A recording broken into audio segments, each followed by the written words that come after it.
Assalamualaikum warahmatullahi wabarakatuh. Kami dari kelompok 12 Profesi Kependidikan ingin mempresentasikan hasil diskusi kami tentang tugas, peranan, fungsi, tanggung jawab guru dan kepala sekolah.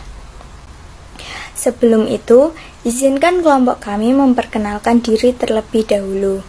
Saya Arni Anissa, NPM 2210305022, dan teman saya Florencia Octavia BR Sianturi, NPM 2210305022, dan Aras Anggrahita, NPM 2240305101. Oke, langsung saja kita masuk materi yang pertama.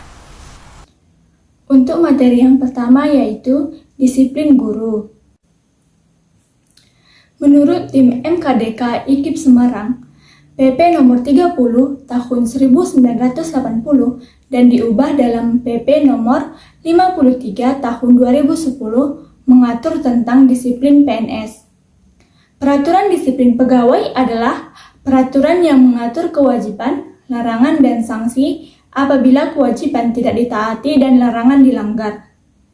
Pelanggaran disiplin adalah setiap ucapan, tulisan, atau perbuatan pegawai yang melanggar ketentuan peraturan disiplin, baik yang dilakukan di dalam maupun di luar jam kerja. Tingkat dan jenis hukuman disiplin. Yang pertama yaitu jenis hukuman disiplin ringan yang berisikan A. Teguran lisan, B. Teguran tertulis, C. Pernyataan tidak puas secara tertulis.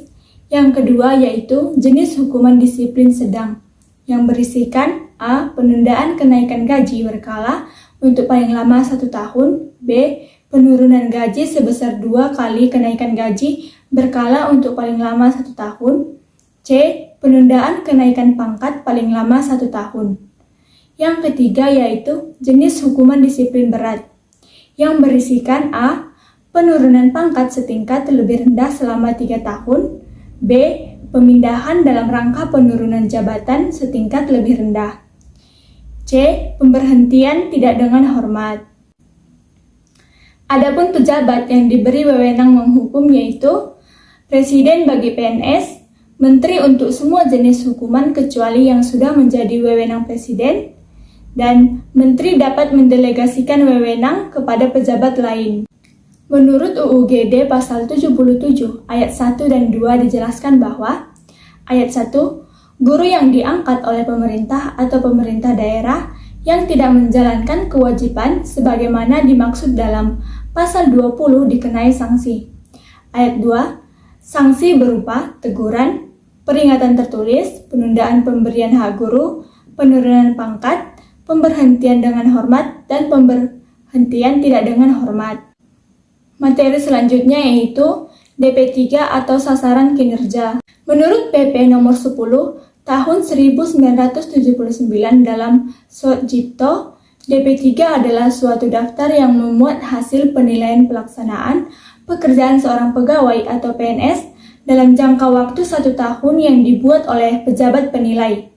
Menurut PP 46 tahun 2011, DP3 diganti dengan sasaran kerja pegawai atau SKP dan penilaian prestasi kerja.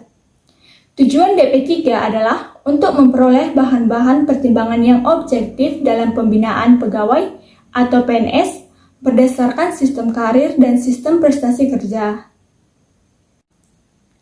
Adapun unsur-unsur yang dinilai dalam DP3 yaitu kesetiaan, kejujuran, prestasi kerja, kerjasama, tanggung jawab, prakarsa, ketaatan, dan kepemimpinan. Selanjutnya saya akan menjelaskan tentang peranan guru. Secara makro, tugas guru berhubungan dengan pengembangan sumber daya manusia yang pada akhirnya menentukan kelestarian dan kejayaan kehidupan suatu bangsa. Menurut Johnny tahun 1991. Pada dasarnya, peran guru adalah mendidik dan mengajar peserta didik agar peserta didik menjadi manusia yang dapat hidup selaras dengan hakikatnya sebagai manusia. Dalam bertemu dan berhubungan dengan sesama, dunia dan hubungannya dengan Tuhan. Kedua tugas tersebut merupakan satu kesatuan yang tidak terpisahkan agar pengembangan manusia Indonesia seutuhnya dapat terwujud dengan baik. Selanjutnya, menurut Surya, dalam Kartikawati tahun 1993, peranan guru sebagai berikut. Yang pertama, guru sebagai mediator kebudayaan. Bahwa seorang guru harus sanggup memberikan, mengajarkan, dan membimbing berbagai ilmu pengetahuan, keterampilan, dan sikap kepada murid-muridnya. Kemudian yang kedua, guru sebagai mediator dalam belajar. Bahwa guru dapat membelajarkan siswa dengan membuat situasi belajar yang kondusif. Kemudian yang ketiga, guru sebagai pembimbing. Bahwa guru membantu tercapainya kedewasaan anak, maka guru perlu memperhatikan aspek pribadi murid, antara lain bakat, minat, sifat pribadi, kebutuhan, sikap, dan lain-lain. Kemudian, guru sebagai mediator antara sekolah dan masyarakat.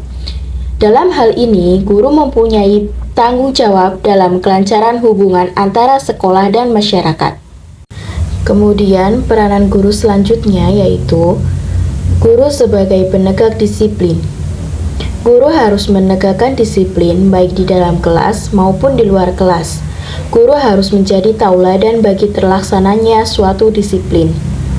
Kemudian, guru sebagai administrator dan manajer kelas. Sebagai administrator, guru berperan dalam merencanakan, mengatur, atau mengorganisasikan, mengarahkan kegiatan, melaksanakan segala rencana pendidikan, serta mengawasi dan menilai kegiatan-kegiatan pendidikan. Kemudian, sebagai manajer kelas, guru merupakan penguasa dan bertanggung jawab terhadap kelancaran pendidikan. Kemudian, guru sebagai anggota profesi. Guru harus memiliki pengetahuan, kecakapan, dan keterampilan tertentu, kemampuan dan keterampilan dalam membimbing murid. Selanjutnya, terdapat tugas pokok guru. Menurut Darmodihardjo, dalam Sutomo tahun 1999 mengemukakan 3 tugas pokok guru, yaitu yang pertama, tugas profesional. Merupakan tugas yang berkenaan dengan profesinya, meliputi mendidik dan mengajar. Yang kedua, tugas manusiawi, merupakan tugas guru sebagai anggota masyarakat dan warga negara.